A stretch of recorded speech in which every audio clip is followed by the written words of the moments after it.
80% des entreprises qui perdent leurs données ferment en moins d'1 an. C'est pour ça que c'est super important de sauvegarder ces données, et quand on est exploitant, de sauvegarder les données des serveurs de nos clients, ou de nos propres serveurs. Alors, comment est-ce qu'on va faire une sauvegarde ultra sécurisée? Moi, à titre personnel, j'utilise le stockage objet S3. Et pour sauvegarder sur S3, j'utilise Restic. C'est ce qu'on va voir dans ce tuto, où je vais justement te montrer comment configurer et utiliser Restic pour faire une sauvegarde sur stockage objet de Scalway. Bonjour à toi, cher compagnon, et bienvenue dans ce nouveau tuto. Oui, ça faisait longtemps. Dans l'épisode de podcast Radio DevOps en solo numéro 19, qui s'appelait comment faire une sauvegarde, je te rappelais comment faire une sauvegarde et les méthodes qu'on utilisait. Aujourd'hui, on va rentrer dans le détail d'un outil. Dans ce tuto, on va voir Restic, vraiment en détail, qui est un outil assez puissant et très intéressant pour faire une sauvegarde justement sur S3. Alors, si tu ne me connais pas, moi c'est Christophe Chaudier, je suis le créateur du service en ligne qui s'appelle Frogit, qui est une usine logicielle hébergée en France, et d'ailleurs on utilise Restic pour sauvegarder Frogit sur S3. J'ai créé et j'anime aussi une communauté qui s'appelle les Compagnons du DevOps. Alors si t'es pas déjà inscrit, va t'inscrire, c'est gratuit, tu trouveras le lien, c'est le premier lien en description. Alors nos données sont ultra importantes, c'est pour ça que si on les perd définitivement, c'est des mois, voire des années de perdu. Et comme je te l'ai dit en introduction, parfois et souvent même, il y a des entreprises qui ferment à cause de ça. Ton business se traduira par une perte de chiffre d'affaires. En fait, si tu perds tes données, c'est une perte de chiffre d'affaires nette que tu vas subir. Pire, ça peut être une perte de confiance de tes clients, parce que si c'est les données de tes clients que tu vas perdre la confiance de tes clients, évidemment tu vas perdre du chiffre d'affaires, et ton image, elle va pâtir. C'est pour ça que tu dois absolument sauvegarder régulièrement tes données. Aujourd'hui, on va voir la sauvegarde des données de serveurs Linux. Et grâce à ça, grâce à Restic, on va pouvoir faire des backups sur du stockage objet de type S3. Si tu connais pas le stockage objet, imagine qu'un fichier est un objet et chaque fichier, tu vas l'envoyer en ligne à travers une API. C'est ultra puissant, t'as pas besoin de gérer le serveur, c'est assez facile, tu trouveras plein de fournisseurs de stockage, on dit S3 compatibles, parce que c'est Amazon Web Services qui a démocratisé le stockage objet S3, mais aujourd'hui j'utilise Scalway. Alors, dans un premier temps, je vais te présenter ce qu'est Restic. On va passer tout de suite sur ma vue, justement, de code. Voilà, donc, Restic. Alors, Restic, c'est un outil, en fait, qui est assez facile à prendre en main. C'est ultra rapide, parce que les sauvegardes sont assez rapides pour ça. On peut le vérifier facilement, en plus il y a un dry run que tu peux exécuter donc quand tu fais tes sauvegardes. C'est ultra sécurisé, c'est comme je l'ai dit rapide, mais c'est surtout efficace, et surtout c'est libre. C'est un outil qui est complètement libre. Donc là je te mets la page de description de Restic. Là il y a une petite présentation, mais c'est encore mieux, moi je vais te la faire directement. Alors, comment est-ce que ça s'installe? C'est assez simple en fonction de là où t'es.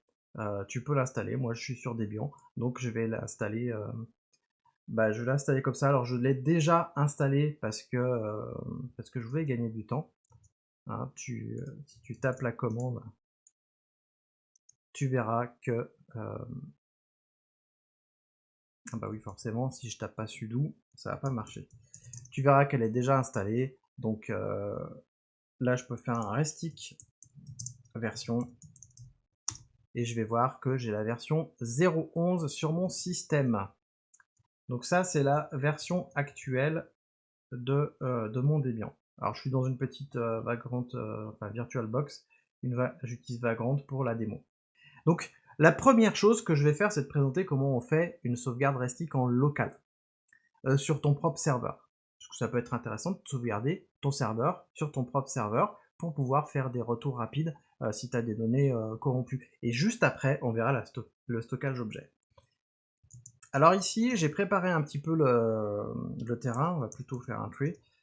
J'ai préparé le terrain, on a backup qui est là où je vais mettre mes sauvegardes locales. On a data qui est en fait le répertoire à sauvegarder, et on a restore, puisque tu le verras après, pour faire des restaurations, vaut mieux utiliser un répertoire. Donc là, dans Backup, on a un fichier dans Data, on a un fichier à la racine, et puis on a un sous-répertoire avec un autre fichier.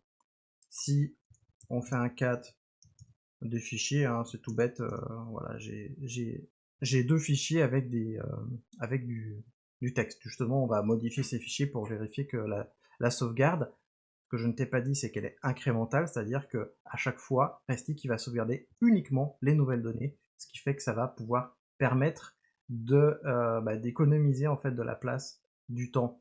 C'est pour ça qu'il est rapide. Alors la première chose à faire, c'est de donner un mot de passe à ton dépôt, puisqu'on va initialiser le dépôt. Et donc pour ça, en fait, moi j'utilise un petit outil qui s'appelle pwgen et qui permet de générer des mots de passe. Ça s'installe très facilement sous Linux. Tu vois, j'exécute, ça me donne un mot de passe aléatoire. Donc tu peux préciser la taille, hein, il n'y a pas de problème. Je crois que, voilà, je te mets aussi le lien en description. Alors tu trouveras tous les liens en description, comme d'habitude, hein. Si t'as pas l'habitude, moi je mets tous les liens en description de mes vidéos. Donc la première chose que je vais faire, c'est que je vais créer une variable d'environnement qui va contenir mon mot de passe. Et cette variable d'environnement, elle est connue par Restic.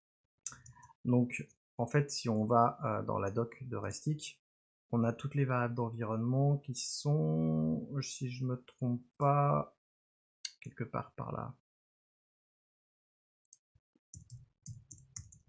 On va plutôt chercher. Voilà. On a toutes les variables d'environnement, hein, et on a Restic Password, c'est le mot de passe du repository. Et comme ça, bah, Restic nous le demandera pas. Il y a plein de choses, hein, il y a plein de variables pour pouvoir faire des scripts justement. Ça c'est vraiment bien parce que du coup on va pouvoir scripter ou même utiliser d'autres trucs. Donc la première chose que je vais faire, c'est que je vais initier un dépôt. Alors du coup, je vais afficher mon Restic Password. Je vais initier un dépôt. Alors ça se fait très facilement avec la commande Restic init. On lui précise le dépôt avec -repo, et puis après le chemin local sur lequel on veut aller. Donc moi c'est $home backup restic repo. Là a priori, bon, il me demande pas le mot de passe parce qu'il est dans la variable d'environnement.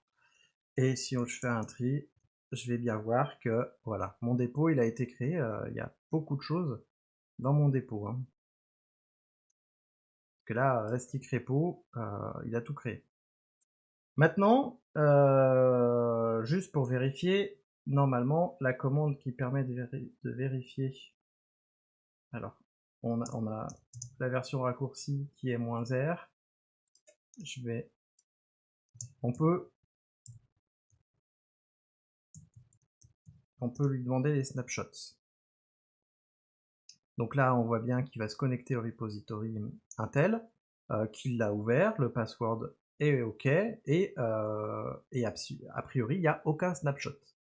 Sinon, il nous aurait donné une liste. Donc la première chose qu'on va faire, c'est qu'on va sauvegarder notre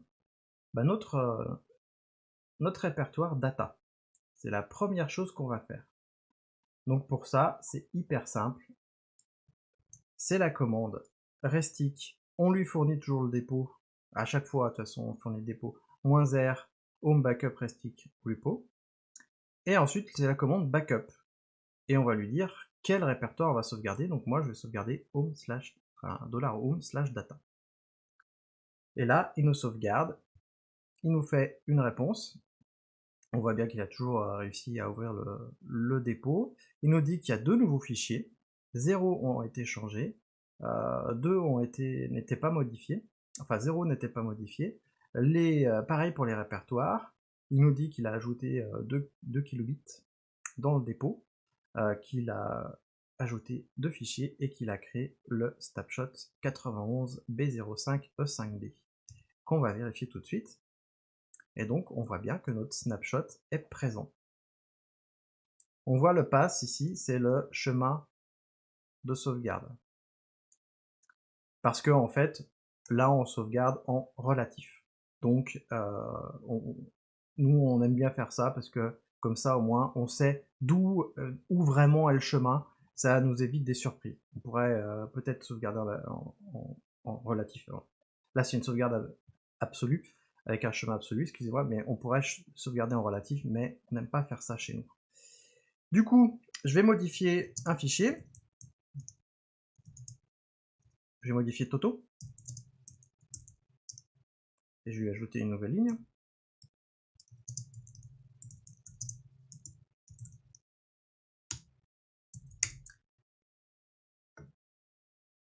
Et du coup, on va relancer la commande. Alors, je remonte de mon niveau. Et je relance ma commande backup.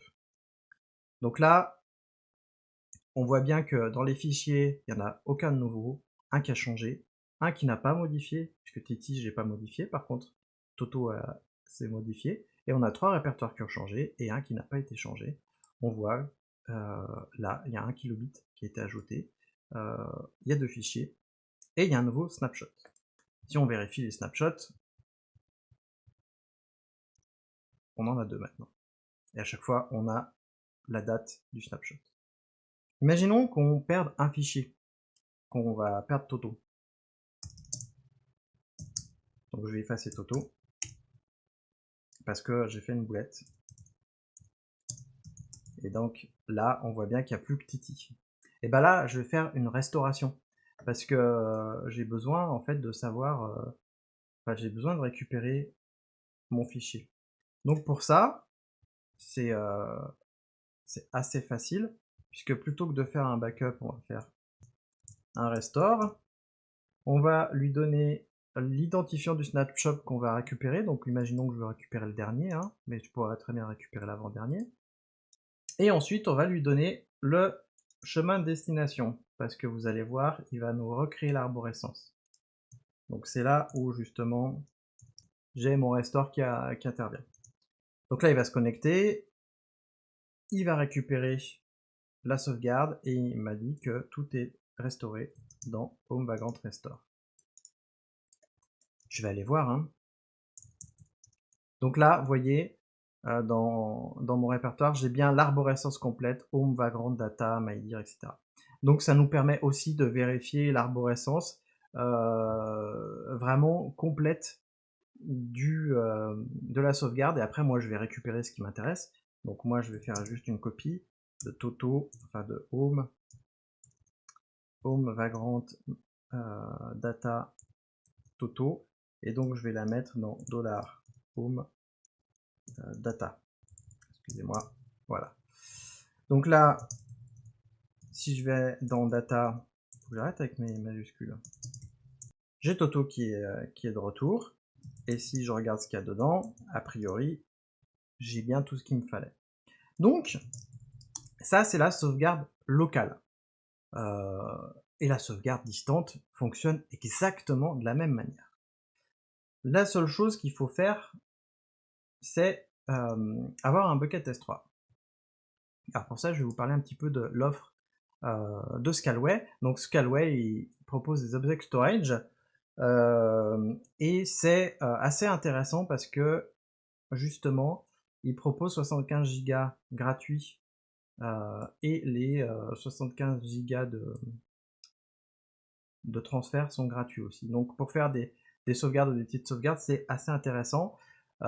C'est compatible avec S3. A priori, il y a 14 fonctionnalités qui sont compatibles avec S3. Il y a plein de clients qui sont supportés. Et donc le stockage est de type NVMe SSD, HHD aussi, enfin le disque dur. Et le network, enfin le réseau, excusez-moi, il faut que j'arrête de parler anglais, c'est 100 gigabits. Donc ça peut aller assez vite. Moi, je me suis créé, alors je vous mets aussi la doc Object Storage en description, mais bon, je vais pas en avoir besoin là. Moi, je me suis créé un bucket tuto Restic. Alors c'est hyper simple, hein. Ici j'ai un bucket, il suffit de cliquer, alors vous pouvez le faire en infra as code, mais là pour la démo, moi j'ai juste fait ça. Je vais donner un nom, Ensuite, on choisit la région où on veut l'envoyer. Donc là, je vais l'envoyer à Paris. On définit la visibilité du bucket. Alors ça, c'est super important. Si vous voulez faire des buckets publics pour des sites statiques, bah, vous mettez public, mais là, on va le garder en privé, hein, c'est juste pour nous. Ensuite, il vous donne le coup et vous créez votre bucket, et puis vous avez un joli bucket comme celui-là. Là, on voit il est vide, hein. Je l'ai écrit il y a 39 minutes. Et donc, il nous dit aussi, Scalway nous dit, est-ce que vous voulez essayer notre nouveau Object Storage multi-AZ, parce que en fait, c'est un nouveau Object Storage qu'ils ont sorti, c'est le multi-AZ, multi-zone de disponibilité. À partir de maintenant, si vous créez des buckets chez S3, ils sont de toute façon comme ça, c'est-à-dire qu'ils sont redondés dans plusieurs data centers, il y a une meilleure gestion du stockage, donc vous n'aurez même pas à vous poser la question. Alors, du coup, on y retourne. Alors, qu'est-ce qu'on a à faire? La première chose qu'on a à faire, c'est de créer des crédentials. Donc ici, ça se fait dans l'identifiant. Moi, je suis sur un projet. Donc vous allez dans l'identifiant. Vous allez créer vos identifiants ici. Moi, je l'ai déjà créé. Je la supprimerai après l'enregistrement de la vidéo pour que vous n'ayez pas mes identifiants. De toute façon, je supprimerai le bucket aussi. Et donc, on va revenir sur nos object storage. Maintenant que j'ai mon access key ID et mon access secret, mon secret access key, je vais pouvoir créer des variables d'environnement. Parce que Restic il va pouvoir lire les variables d'environnement. Donc je vais en créer 3. Donc, je vais les faire une après l'autre. La première, c'est la clé. La deuxième, c'est le secret. Donc évidemment, si vous faites ça de manière automatique, vous mettez ça dans un script ou vous mettez ça dans un fichier config qui va être lu par un script. Et enfin, le dernier, c'est le bucket. Le bucket, hein, c'est comment dire, vous allez le trouver dans la doc. Et donc là, c'est un chemin qui est classique. Et après, c'est le nom de votre bucket. Moi, c'est tuto Restic, mon bucket. Donc je le rajoute. Et enfin, le mot de passe. Je vais le régénérer pour être sûr de ne pas être sur le même. Donc en faisant ça, évidemment, je change la variable d'environnement qui contient mon mot de passe, ce qui fait que je ne vais plus pouvoir aller interroger les snapshots de mon backup local, parce que je viens de changer en fait le mot de passe, vous allez voir. Là, il va me jeter. Voilà. Il me dit c'est pas le bon mot de passe, forcément. Première chose que je fais, c'est j'initialise le bucket, enfin le dépôt Restic.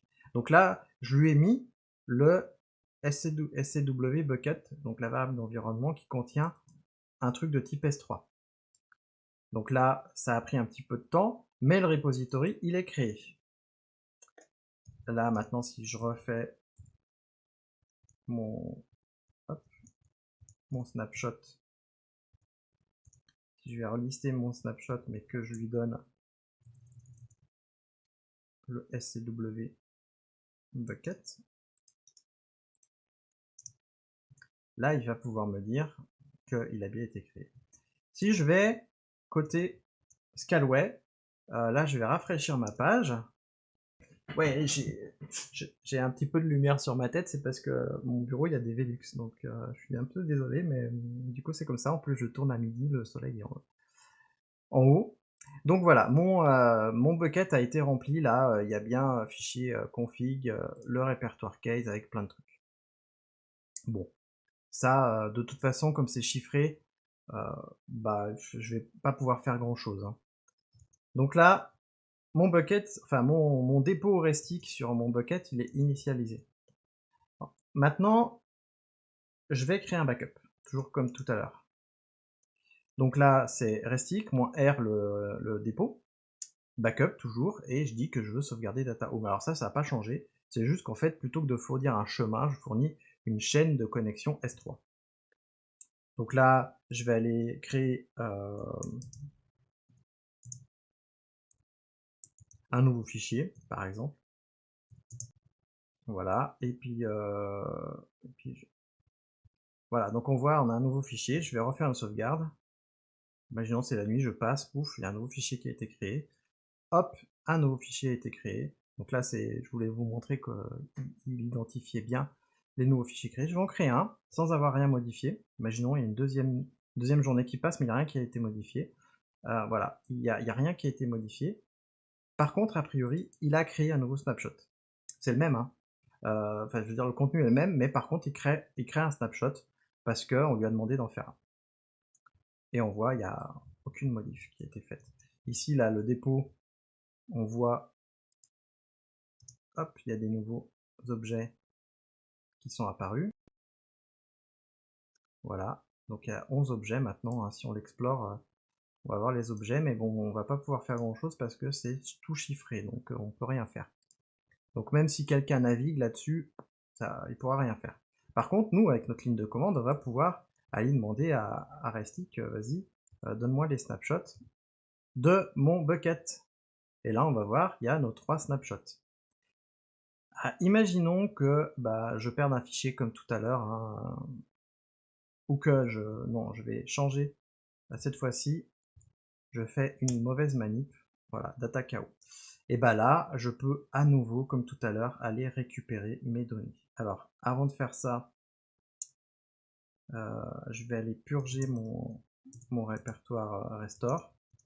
Alors faites attention, hein, quand vous faites ce genre de choses, parce que là j'ai effacé le répertoire home, le sous-répertoire home, mais si je mets un slash devant, c'est fini, j'efface des trucs définitivement. Alors du coup, je vais aller restaurer mon bucket. Enfin, je vais aller restaurer mes fichiers. Pour ça, c'est toujours pareil, hein, restic -r, la chaîne de connexion S3 restore, l'identifiant du snapshot, je vais aller récupérer celui-là. Je vais aller récupérer le premier. Ah bah non, je vais effacer. Je vais aller récupérer celui-là.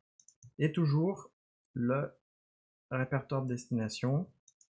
Ce sera toujours dans Restore. Il va aller me chercher les fichiers sur le stockage S3 et puis il va me les mettre à disposition dans mon Restore. Et là, j'ai à nouveau mon arborescence de fichiers. Et si je regarde, excusez-moi, background data toto, j'ai bien, non, c'est Tata qu'il me faut là. J'ai bien Tata. Alors qu'en fait, dans